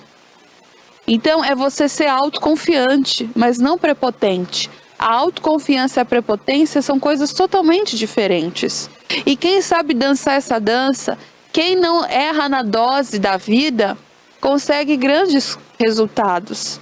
Ok? Nós estamos falando de resultados de vida, não só numa carreira profissional. Então é muito importante você entender como é que funciona. É necessário você ser flexível. Você não pode ser 8, 80, 100%, sempre. Porque em determinadas situações você vai precisar ter essa flexão, em ser mais forte, em ser mais sensível. Tudo vai demandar da energia masculina e feminina dentro de você na situação que te exigirá ser o que é necessário, tá bom? Todos nós sofremos uma das duas coisas. Olha só que interessante. Ou sofreremos pela dor da disciplina ou a dor do arrependimento. Isso também foi Jim Rohn que falou. Um grande pensador, um grande conquistador, empreendedor do século XX e enfim. Você e eu vamos sofrer por duas coisas. Ou pela dor do arrependimento, ou pela dor do fazer mesmo. Ou pela dor da prática, dor da disciplina. Você quer sofrer por qual dores? Porque vai doer. Ou você vai sofrer porque você se arrependeu por não ter feito o que você deveria, ou você vai sofrer também porque você teve disciplina, porque ter disciplina dói. O crescimento dói, mas quando você aí decide sofrer pelo motivo certo, pela lapidação correta, o sofrimento vira um triunfo, um alento, e você faria tudo outra vez. Então não sofra a dor do arrependimento, de querer muito viver algo e não fazer por falta de coragem ou disciplina. Sofra o sofrimento da disciplina, porque amanhã você faria tudo de novo. O tempo passa. E não olhe para trás com o pensamento em si. E se eu tivesse feito? Se eu tivesse falado? Se eu tivesse agido? Não faça isso. Não se arrependa do que você não fez. Tenha dor da disciplina, de pagar o preço para viver a vida dos teus sonhos, porque isso vale muito mais a pena do que você se arrepender da jornada que você decidiu não trilhar. Olha que outro conceito interessante, esse é o meu conceito. O conceito é, está todo mundo cansado de quem fala bonito. Está todo mundo querendo, na verdade a maioria das pessoas querem quem age bonito. Você é uma pessoa que só fala bonito, mas não age? As suas atitudes representam também quem é você. As pessoas não sabem o que tem aí dentro, mas as pessoas sabem o como você se comporta, o como você se posiciona. Um líder, aqui a nível de desenho e exemplo, ele perde muito na sua liderança quando ele fala palavras bonitas, mas ele age de forma incongruente. As pessoas começam a perder a admiração, confiança por ele.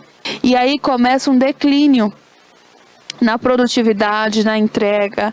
Existe uma desarmonia, conflitos, porque é aquela pessoa que fala bonito, mas age de maneira feia, de maneira contrária, de maneira incongruente. Cada um fala o que quer, quem tem sua boca fala o que quer. Mas os memoráveis, de fato, são aqueles que fazem o que falam. E nós precisamos parar com esse jeitinho de querer dizer boas palavras, aparentar o melhor, mas nas atitudes a gente não é tão bom assim. Tá todo mundo cansado, a gente não consegue enganar as pessoas hoje por muito tempo, não. Deixa eu dizer uma coisa pra você. Antigamente as pessoas falavam bonito, até poderia enganar. Hoje em dia as pessoas estão até ficando um pouquinho inteligentes. Hoje em dia, a mentira parece muito mais rápido do que você possa imaginar. Então, para de falar bonito, para de ficar mentindo. Eu conheço um monte de gente. Conhecia, né? Porque conheci.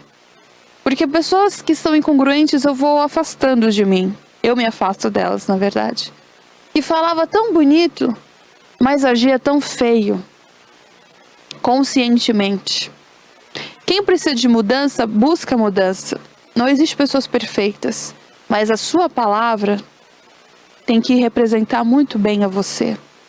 Você é a sua palavra, você é o que você fala também. E se as suas palavras não são congruentes com o que você disse, você já não vale nada. Então, para de falar bonito e age bonito. Tenha atitude bonita. Isso vale muito mais do que palavras jogadas ao vento, ok? Então, tá todo mundo cansado de quem fala bonito, faz muitas promessas, iguais aos políticos. Vou usar aqui um exemplo, né? Quantos políticos fazem muitas promessas e no final das contas é tudo uma grande mentira. Não seja assim, você se torna uma pessoa desmoralizada, uma pessoa em quem não vale a pena confiar. Uma pessoa que, na verdade, nem você mesmo vai confiar em você. Porque você fala de uma maneira e age de outra. Lá no fundo, a sua autoestima está lá no pé. Porque nem você se respeita. Porque você se promete até para você mesmo, muitas das vezes, e não faz. A tua autoconfiança vai caindo. Porque você diz que faria alguma coisa e você não faz. Porque você não age como você disse que faria, como você falou. Olha só, pessoas que falam que vão fazer algo e não fazem, pode até prejudicar a outros, mas elas estão prejudicando a elas mesmas. Porque cada vez que você diz que vai fazer algo e você não faz, você se desmoraliza com você mesmo. A sua autoconfiança cai. A sua moralidade com você mesmo cai. O seu respeito por você não existe. Você não vai acreditar em você porque você não faz o que você fala que diz que iria fazer. Então acorda para a vida. A primeira pessoa que você precisa impressionar, credibilizar é você mesma. Se você não acredita em você, ninguém vai acreditar. Entende? E vou dizer mais. A autoconfiança é como se fosse um cheiro. A gente sente de longe. Talvez eu não esteja vendo o bom aroma, mas eu estou sentindo que existe esse cheiro. Talvez eu não esteja vendo onde está a merda, mas eu estou sentindo o cheiro de merda. Porque a autoconfiança é como um cheiro. Eu não estou vendo, mas eu estou sentindo. Uma pessoa autoconfiante, uma pessoa confiante, é uma pessoa que realiza, que fala e faz. Uma pessoa que não tem confiança, ela fecha as portas. Porque quem vai confiar em uma pessoa que não está passando segurança? E vou dizer para vocês mais ainda. O mundo que a gente vive é um mundo inseguro. Tá todo mundo precisando de segurança. Então, se você transmite confiança no seu caráter, na tua intenção, você se ama, você se respeita e você faz com que as pessoas te vejam e te tratem dessa mesma maneira. Existirão momentos, sim, que talvez você não cumpra a sua promessa por muitas questões, ok? Tem muitas coisas que saem do nosso controle, mas o que estiver ao seu controle, faça. Faça sem vontade, mas se você disse que ia fazer, você vai lá e faz. Tudo que eu conquistei e que eu fiz na minha vida foi porque saiu da minha boca. E se eu disse que eu ia fazer, eu tenho vergonha na minha cara. Eu gosto de mim, eu me respeito, então eu vou lá e eu vou fazer. Porque a primeira pessoa onde eu preciso confiar sou eu mesma. E se eu disse que faria, então eu vou lá e faço, com ou sem vontade. E assim as coisas acontecem. Então, não fica falando bonito não. Haja, porque a atitude é o que realmente te tira do A para o B. Ok? Toda insegurança é falta de conhecimento e de autodesenvolvimento, seja de nós mesmos ou do ofício ao qual a gente desempenha. Olha que interessante, toda insegurança, ela vem pela falta de desenvolvimento, de a gente se conhecer, tá? Toda insegurança vem pela falta de eu conhecer a mim mesma e conhecer o ofício que eu desempenho. Na verdade, toda a inveja também vem pela falta de desenvolvimento. Você é uma pessoa invejosa?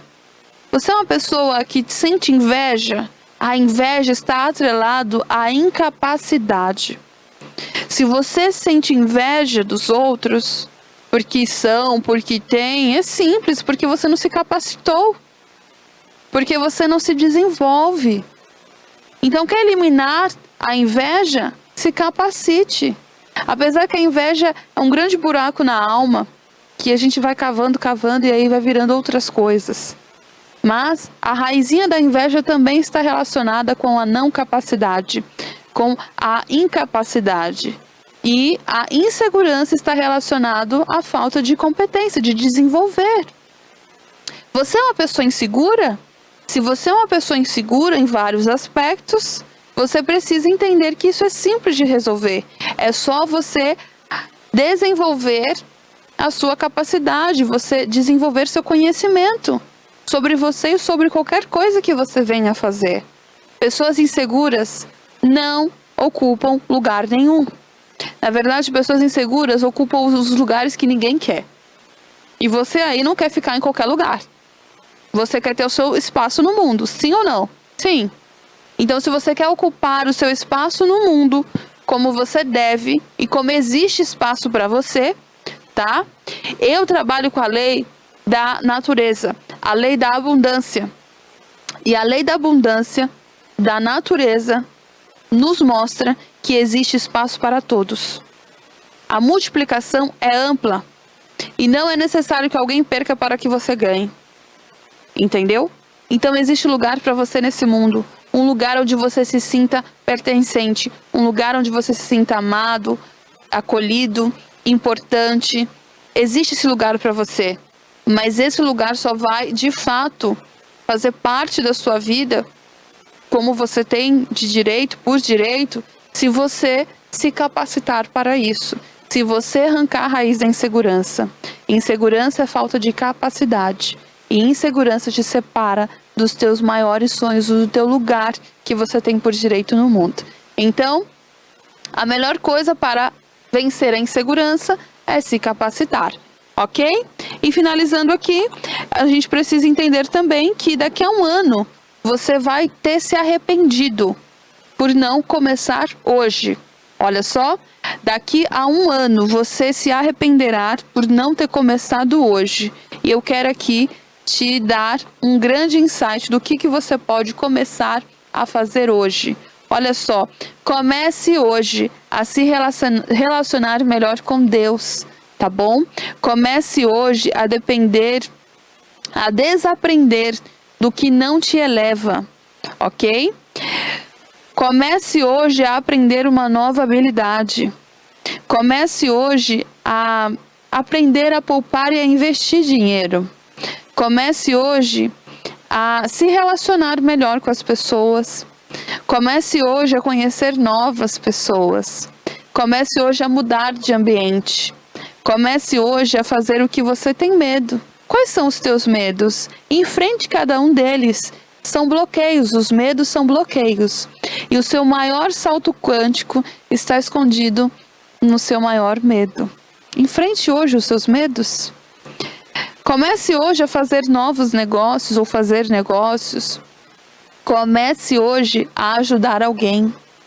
Comece hoje a terminar tudo o que você começa. Começa hoje, por favor. Porque o tempo certo é agora. Comece hoje. Não se arrependa daqui a um ano pelo que você não começou a fazer hoje. Comece hoje decidindo ser melhor. Um grande abraço para você.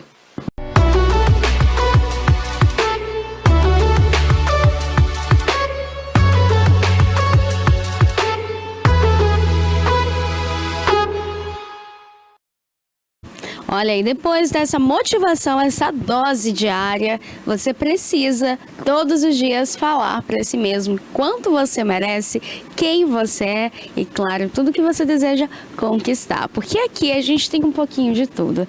Tem esporte, tem comunicação no geral, ou seja, muitas informações. E toda segunda e quarta-feira a gente tem também PQP.net, que ela traz ali mais assuntos aqui para vocês. E, claro, a gente tem aí, ó, amanhã, além de PQP.net, tem também doutor Abraham Feldman, o seu advogado, em mais um quadro de Entenda Direito. Para você de casa que quer tirar suas dúvidas, já manda para a gente através do nosso Instagram um tema, sugestão de pauta ou também sua denúncia ou o que você tiver vontade no nosso Instagram, TVI Oficial. Não esquece de se inscrever aqui no nosso canal do YouTube e, além de tudo, ó, não esquece também, hein, de mandar aqui essa transmissão lá no grupo da família. Outra coisa que eu quero falar com vocês também, ó, tem algo que, além de 20 anos de TV, que já é uma super novidade, está acontecendo aqui todo domingo no nosso TVI, é isso mesmo, ou seja, no nosso estúdio maravilhoso. A TVI agora, ela também faz aí a transmissão do Bahia Sul Show de Prêmios todo domingo às 9 horas da manhã, canal 24.2 através da TVC ou também aqui ao vivo através do nosso YouTube TVI Oficial. Por isso, você é convidado para nos assistir todos os domingos. São muitos prêmios chegando aí na sua telinha. 20 anos da TVI e, claro, o presente é ter você com a gente. E por isso vem muita coisa boa. É só o começo, então não esquece, hein? Não esquece, às 9 horas, todo domingo, tem o sorteio do Bahia Sul Show de Prêmios com muitas premiações. Dá também para você entrar lá no Instagram, seguir a página, acompanhar os sorteios e as premiações, tá? Então não esquece, TVI 20 anos trazendo muitas novidades aqui na sua telinha e, claro, você de casa compra, concorre e, além de tudo, ajuda também a instituições aí filantrópicas. Ou seja, todo domingo, além de participar, concorrer, você também vai estar ajudando as instituições de caridades aqui de Itabuna e das cidades circunvizinhas. A gente sempre traz aqui essas ações sociais para você de casa também nos acompanhar. Então, recado dado, hein? Domingo às 9 horas da manhã, vem aí mais um sorteio aqui na TVI. Olha, e continuando aqui as nossas notícias, tem uma que é pra lá de especial, hein? E assim, é assustador de fato. Bora lá. Ilhéus, a terra de Gabriela, que todo mundo conhece, aquelas praias lindas, e com certeza, depois de muitas gravações aqui de telenovelas, enfim, filmes no geral, a gente sabe que muitos artistas também vêm pra cá conhecer as nossas águas calmas. E ó, dessa vez a dupla Zé Neto e Cristiano, o Zé Neto, esteve em Ilhéus e ele acabou fazendo uma pescaria. Esses cantores, pro lado lá de Goiânia, adoram fazer pescaria. E não seria diferente, veio pra Ilhéus, fez uma pescaria e o peixe, gente, o peixe de 300 quilos. É um peixe enorme, enorme, enorme. Chegou a ser inacreditável. E assim, até o artista conseguir capturar esse peixe, ó. Teve que suar, hein? Teve que suar. A pescaria aconteceu aqui em Ilhéus. Ele estava ali junto com algumas pessoas que participaram então desse momento. Foi um momento bem bacana. Eu acredito que uma surpresa para todo mundo, né? Eu mesma assistindo o vídeo, vendo as imagens, eu fiquei assim, chocada, hein? Porque é um momento inesquecível, é uma aventura em tanto. Então, durante um dia de pescaria aqui em Ilhéus, o sertanejo acabou fisgando aí então um marlin azul gigante, com cerca ali, ó, de 300 quilos e 3 metros. É um peixe tanto, hein? Colocando aqui 3 de pérola deitada, bate ali esses 3 metros e os quilos, gente, 300 quilos. É um peixe muito bonito, um marlin azul. E a gente tem as imagens aí também, o vídeo. Pode colocar, produção. Meu Deus! Aqui pegou aqui, ó! Pegou!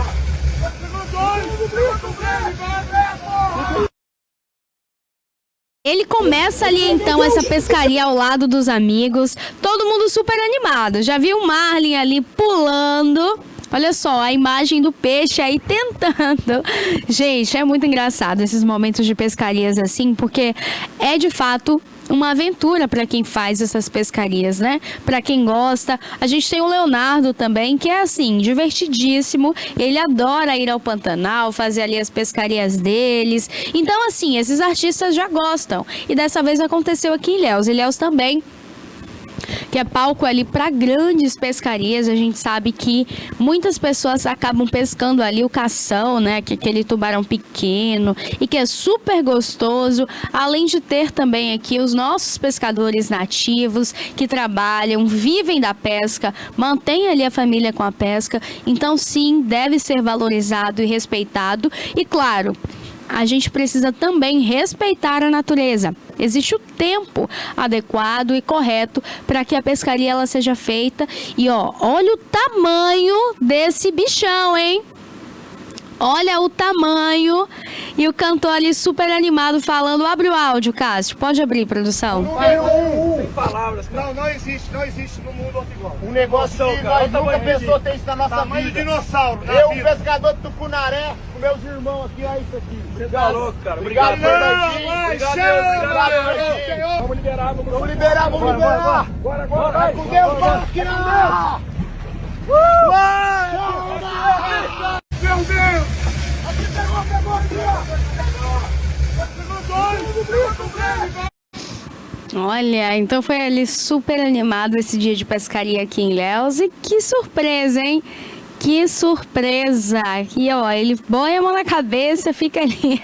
Ele fica sem conseguir acreditar. É inacreditável de fato, né? Mas é um peixão bonito e que logo também foi devolvido ali à água, tá? Então é uma pescaria entre amigos que foi feita ali com o manejo adequado, né? Então, que bom que o peixe foi devolvido à água e segue aí em seu habitat natural.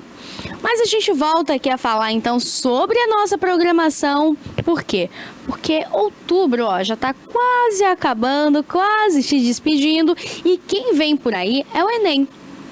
O mês de novembro é marcado, então, por 2 domingos de provas. O Enem, ele acontece ali em 2 domingos diferentes e esses jovens que estão ali em sala de aula precisam se atentar, claro, às normas regentes. Primeiro, precisa se atentar ao local de prova, precisa verificar no site do INEP, do participante, o local, a escola, a faculdade, que você, então, precisa se dirigir. Segundo, observar o horário. Os portões fecham e você precisa estar dentro da escola. Caso os portões tenham fechado, você não consegue mais entrar, nem tendo ali atestado, não existe nada que libere a sua passagem após a fechada dos portões. Terceiro, você precisa saber sobre os materiais que podem ser levados e os que podem trazer a sua expulsão da prova. Em primeiro lugar, você deve se adequar à caneta. Caneta esferográfica preta ou azul de tubo transparente. Nada de levar canetinha colorida, cheia de frufru, canetinha verde, do tubo. Não, mas o tubo é rosa. Não. Nada disso, hein? Tubo transparente das cores pretas ou azul. Outra questão também é o lanche. Gente, pelo amor de Deus, vamos ter consciência. Nada de levar lá o salgadinho que faz tanto barulho que nem você aguenta o barulho, que já abre logo afobado ali porque não tá mais aguentando. É um momento de totalmente foco. É um momento de foco, nervosismo, ansiedade. Tem gente que acaba tendo até crise de ansiedade. Então, são concorrentes? São. Mas você não precisa prejudicar o outro, puxar o tapete do outro, achando que a sua vitória vai vir em cima disso. Porque se você for mal na sua prova, você pode ter feito o barulho que for para o coleguinha do lado, ele ir mal também. Mas se a nota dele for superior à sua, lá na média, aquele cálculo, ele consegue entrar na universidade e você não. Então, vamos ter consciência, entender que, apesar de serem concorrentes seus, você precisa dar o seu melhor por si. E não ficar tentando atrapalhar o fulano da esquerda, a fulana da direita, não. Foca no seu, leva o seu lanche, tenha uma boa noite de sono. É importante frisar sobre essa boa noite de sono, porque são muitas horas de prova. É importante ressaltar que, se eu não me engano, as 3 primeiras horas de prova, de 1 a 3 horas, você tem que ficar na sala quietinho, sem fazer barulho nenhum, até que a fiscal libere a saída para quem terminou a prova, mas sem levar o caderno de questões, tá? Então, o caderno que você vai receber nas cores azul, verde, rosa ou amarelo, você não vai poder levar para casa. Só pode levar para casa o seu caderno, caso você queira conferir se errou, se acertou, como é que ficou ali a sua nota. Parcialmente, você precisa esperar até as 18 horas, às 6 horas, que é quando acontece ali a ata final ser assinada e você pode sair com o seu caderno de questões, ok? Então, nas 3 primeiras horas você não pode, e ali por volta de 3h25, 3h30, a fiscal libera as saídas, para quem obviamente terminou as provas, fez o gabarito, preencheu tudo bonitinho. Outro ponto importante a ser ressaltado, gabarito. Preencha o gabarito conforme as suas respostas estiverem ali no caderno. Nada de estar inventando de pintar gabarito, fazer um xizinho. Ai, eu lembro que é isso. Não. Se você errar o gabarito, infelizmente, você não pode receber outro. Tá? São normas do Enem e vale para todo mundo. Então, nada de estar inventando de, eu lembrei que é A. Aí vai conferir o caderno, não é. Ou então vai, pega lá 3 questões A, B e C. Aí vai lá no gabarito A, B e C. E às vezes você acaba se confundindo. São tão pequenininhos ali, ó.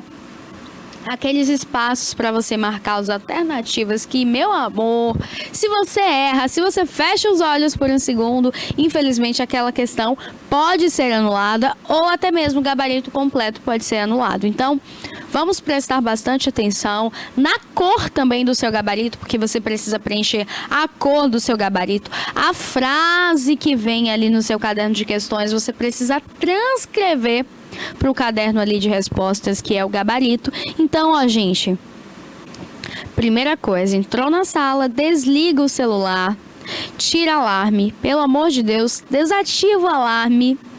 Se tocar, infelizmente você será convidado a se retirar da sala. No popular, claro, expulso. A sua prova será, ó, cancelada. E o que acontece? Você fica sem nota. Então, não tem um domingo, não tem 2. Se você for expulso, você não faz no outro. Se você for expulso no último domingo, você tem as 2 provas anuladas. Então, é melhor evitar do que tentar curar depois, porque nada será resolvido. Outra questão, para quem trabalha no domingo, pode sim, o Enem consegue uma nota falando que você estava presente no domingo de X horário a tal horário. Então, fica tranquilo, tá? Você trabalha, não quer perder o seu dia de trabalho, o Enem também vai lá. Tem todo o trâmite legal, você faz esse pedido e tudo certinho. No final, fica tudo certinho. Então, as principais observações são local de prova, horário. Entrou na sala de aula, desliga o celular, coloca no saquinho, que é fornecido um saquinho preto, todo lacrado, você deixa o celular ali desligado, com o alarme desativado, no modo avião, eu mesma sou super assustada.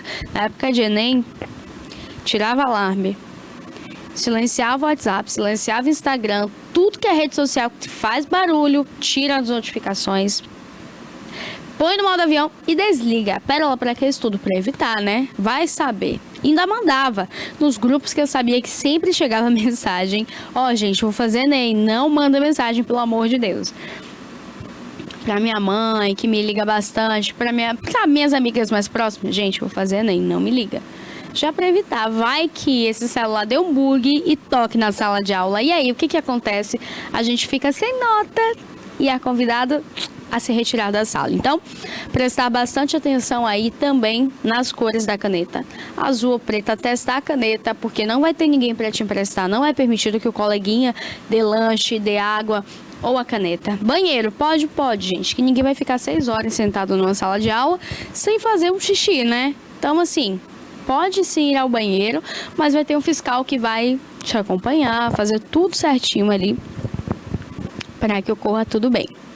Então, é importante que vocês tenham essa clareza, entendam isso para que aconteça tudo certo. Então, o Enem acontece nos dias 9 de novembro e 16 de novembro. Repetindo, 9 de novembro e 16 de novembro. 2 domingos. Durante o dia inteiro. Então, a partir de meio-dia começa a concentração e vai até às 18 horas ali do domingo. Então, às 18, a última pessoa que fica na sala de aula, se ela terminou ou não, ela vai ter que entregar a prova, assinar a ata. E, infelizmente, se fez a prova ou não, a prova será entregue. Então, é importante ressaltar que esteja dentro do horário, corrija sua prova conforme for anotando ali no gabarito. Percebeu alguma coisa errada? Não sei, uma numeração, uma palavra? Chama o fiscal, ele vai até sua mesa e aí ele resolve o que tem que resolver, tá? Então, é importante prestar bastante atenção para que as coisas ocorram bem. Então, o Enem 2025 está chegando, é hora dos alunos, é hora dos jovens e adultos prestarem bastante atenção. E claro, ano que vem, assim que a nota sair, entra lá no INEP, ó, e vai ser sucesso, hein? Então, a gente deseja aqui boas provas a vocês. Novembro a gente volta aqui falando mais de Enem, com professores também de redação. Me conta aqui, ó, nos comentários, o que você acha? O que vem aí no tema desse ano? Tem algumas pessoas já especulando algumas coisas por aí. E a gente fica nessa expectativa de o quanto antes saber, de o quanto antes entender pra gente, ó, começar a montar repertório, começar ali a fazer uma pré-redação de Enem, um modelo. Tem a galera também do modelo pronto, existem modelos prontos nas redes sociais, de quem tirou 1980. E é bom, claro, você ver essas notas, ler esses textos para entender o modelo e, claro, como que o Enem exige que você, aluno, esteja apto a fazer ali a sua questão, tá? Então, existem muitos modelos nas redes sociais que podem ser, então, copiados da melhor maneira para o seu uso pessoal e, claro, para que você possa garantir a sua nota. Então, o Enem chega aí nos dias 9 e 16 de novembro e você, com certeza, é o nosso convidado para participar aqui também com a gente, porque a gente faz assim, ó, um pouquinho de tudo aqui. Traz o pré-ENEM e depois a gente vai trazer o pós-ENEM também, para trazer ali algumas dúvidas de alunos serem tiradas por professores, né? Porque o ENEM tá chegando e a gente precisa falar de coisa boa. Olha, continuando aqui então as nossas notícias de hoje. Tem mais uma notícia chegando aqui na tela. Por quê? Porque quando a gente fala ali de passageiros Cássio,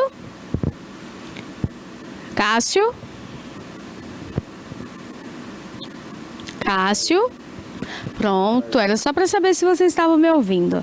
Bom, quando a gente fala de animais exóticos, a gente nunca espera dar de cara com um, né? Às vezes, quando a gente vê até uma cobra num sítio, numa fazenda, numa roça, ou até mesmo na cidade, a gente toma aquele susto, né? Não é um animal que a gente adoraria ter esse encontro assim, surpresa.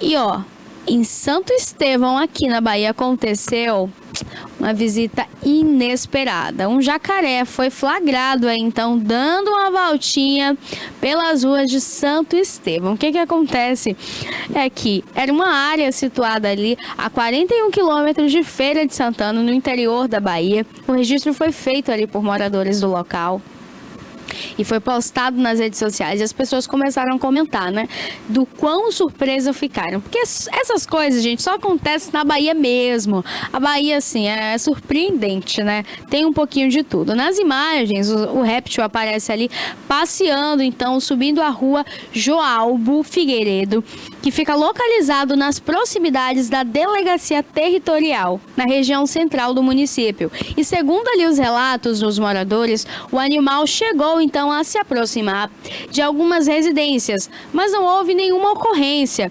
dos ataques às pessoas ou também aos outros animais. O corpo de bombeiro foi chamado até o local.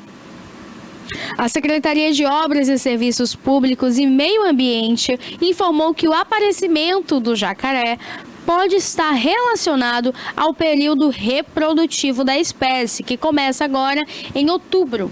Então, esse tipo de situação não é inédita na cidade, tá? Já aconteceu no ano de 2021 também. Um outro jacaré foi avistado nesse mesmo período de outubro, circulando ali por Santo Estevão, e também foi filmado ali em frente a uma casa no período da noite. Então, não é um episódio ali anormal. E assim como o episódio atual, o outro episódio não causou ali nenhum dano a pessoas, nenhum ferimento, nem prejuízos à comunidade de Santo Estevão. A gente tem um vídeo aí, pode colocar, produção.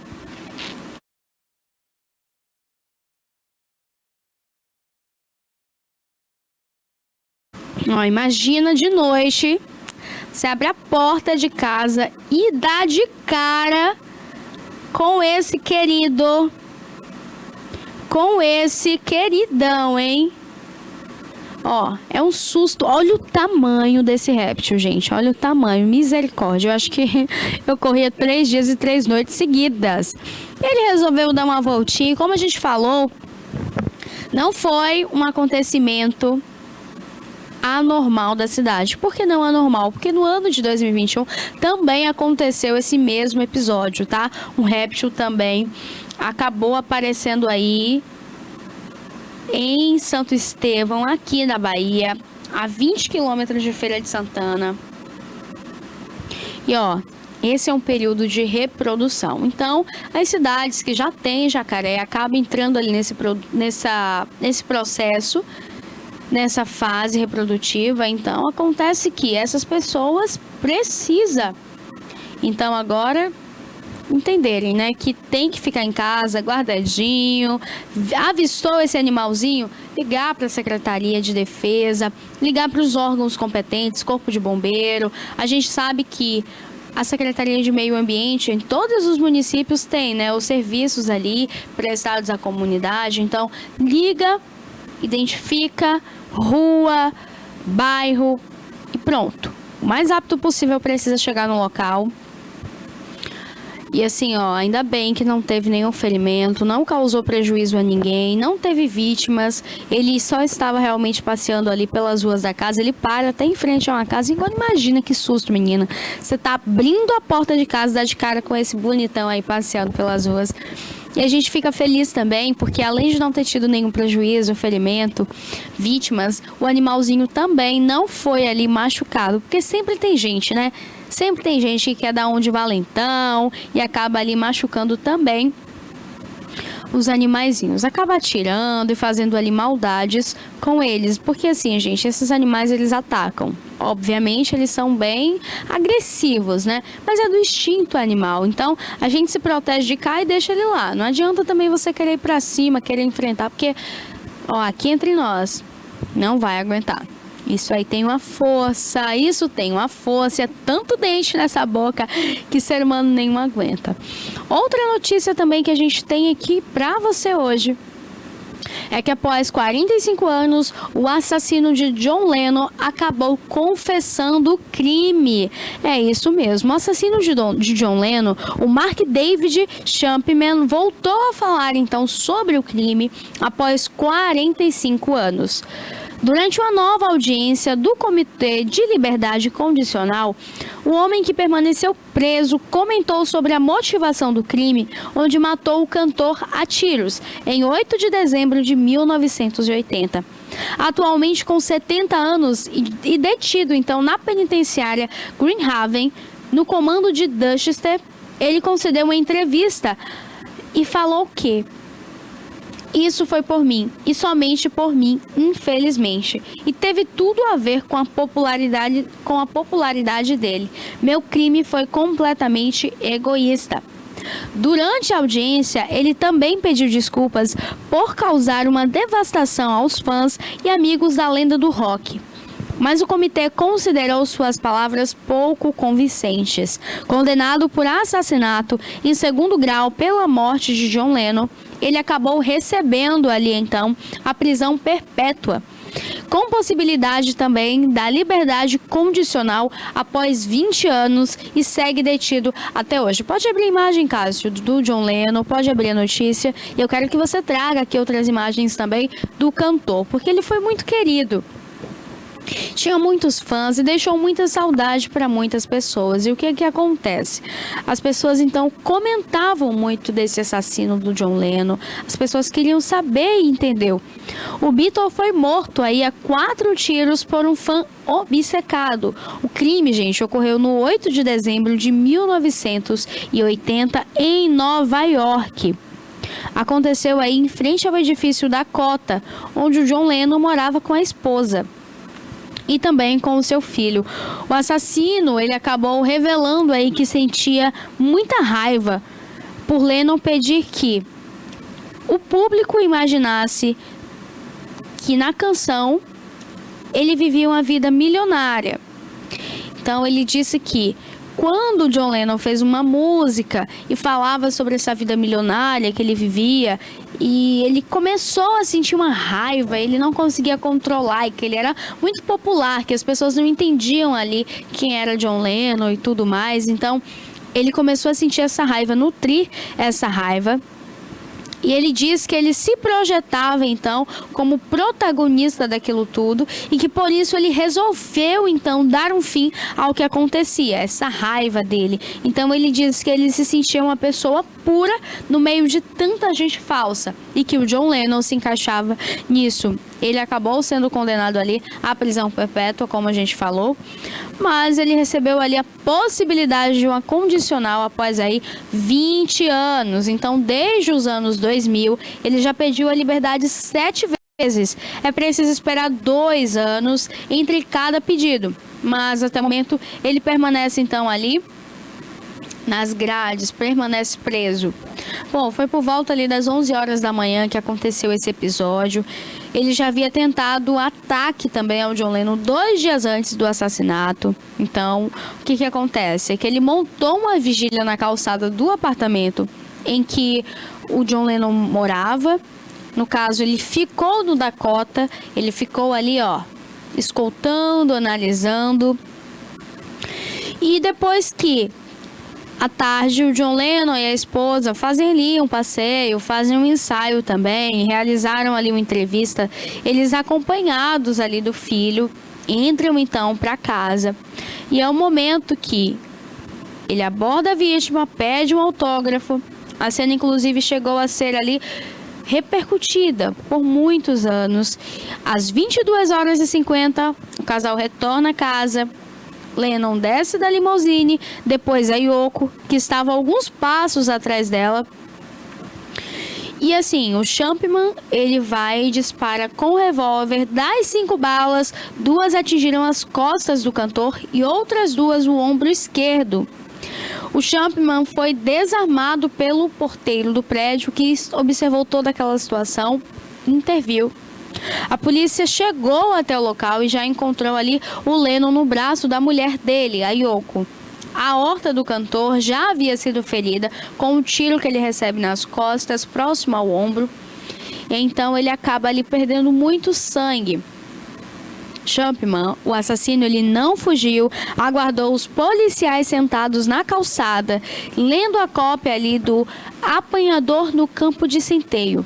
No hospital, após as tentativas de reanimação, o John Lennon ele foi oficialmente declarado morto às 11h15.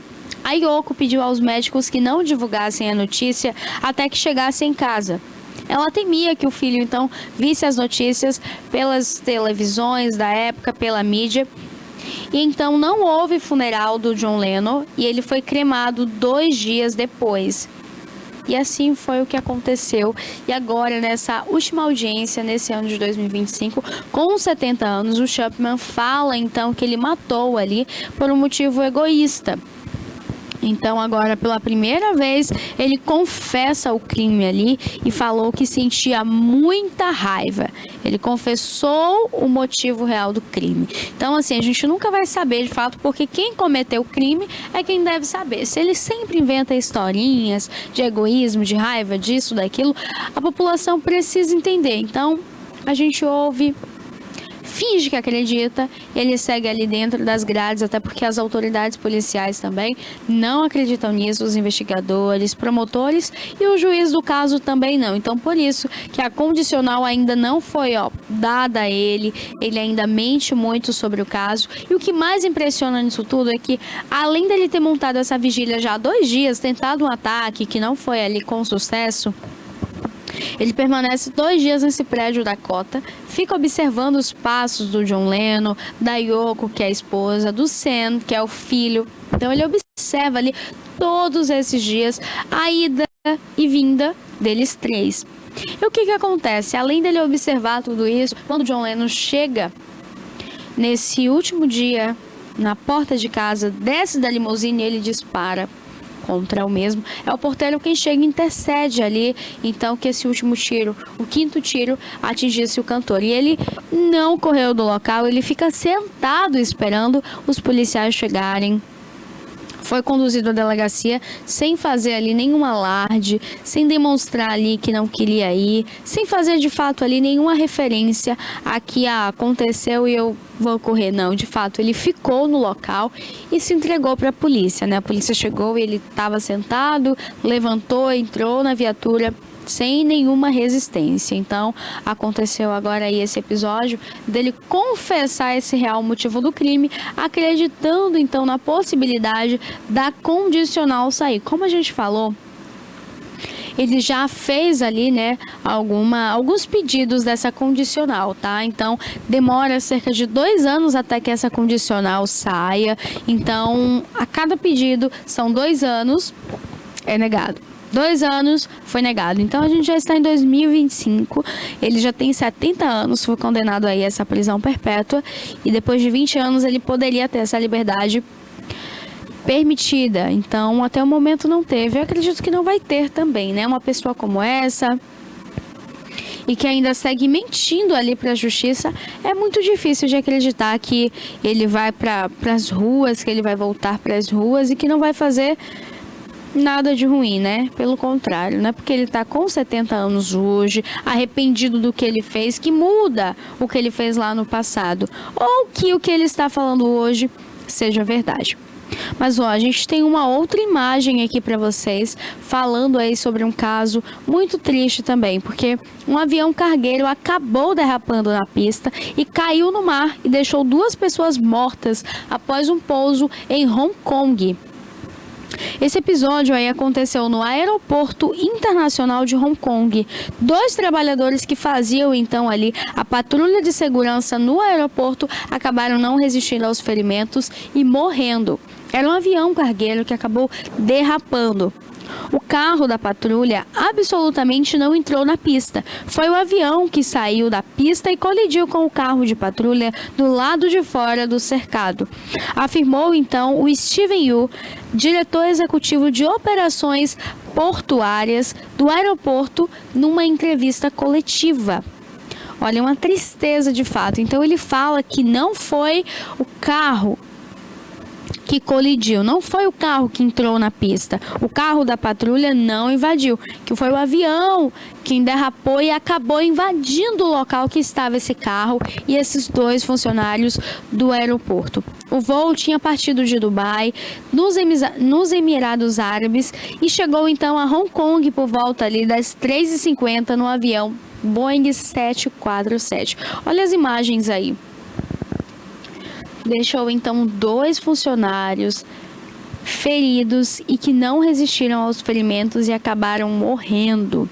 Então, o diretor executivo aí das operações aeroportuárias do aeroporto deu uma entrevista e falou então que o carro de patrulha não entrou na pista. Foi o avião que saiu da pista, derrapou e colidiu com o carro de patrulha que estava do lado de fora do cercado. Olha só, a destruição total aí da aeronave. O fundo a gente consegue ver ali a cauda da aeronave. Bem destruída e completamente dentro de água, né, gente? O que a gente sabe que é muito perigoso, porque até a pessoa conseguir se localizar, a porta de saída, saída de emergência, assim, é um susto muito grande. Mas, felizmente, ali quem estava dentro do avião conseguiu sair. E a gente deixa os nossos sentimentos aí, né, a essas 2 famílias enlutadas, porque é muito triste, né? A gente falar em 2 pessoas que estavam trabalhando e, infelizmente, foram vítimas aí desse acidente. É muito triste, de fato, né? É muito triste, mas a gente deixa aqui esse alerta sempre, né? Avião é um meio de transporte muito seguro. Muito, muito seguro. O que acontece nesses casos de queda, derrapou, coisas do tipo? Quando não acontece manutenção, infelizmente o avião não vai funcionar da maneira correta. Não vai atender os critérios estabelecidos pela ANAC. Então, precisa de manutenção. Segundo, o piloto, ele precisa estar apto para aquele voo. Então, era um avião cargueiro. Ele precisa entender do manuseio desse avião, ele precisa saber exatamente ali sobre aquela pista, então é importante também esse contato com a torre de controle. Quando a gente fala em um avião que faz a passagem de pessoas, o translado de pessoas, é ainda mais importante esse contato com a torre de controle para falar o tempo, tá chovendo, não tá, tá ventando, não tá, tá sol, não tá, tem avião em tal lugar. Então, muitos casos que aconteceram, inclusive aqui no Brasil, de queda de avião, quantos casos, o voo de Guarulhos, eu lembro como se fosse agora.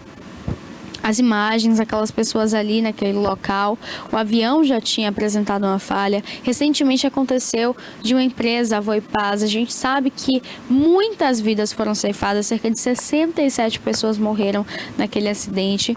Muitas crianças com a vida inteira pela frente que estavam começando a conhecer a vida, adolescentes, mães, pais, filhos que estavam indo para outros estados ver a família. Então é muito triste, mas a gente fala da importância de empresas responsáveis que entendam o valor da vida e não o valor da sua passagem, não o valor comercial, e sim o valor da vida.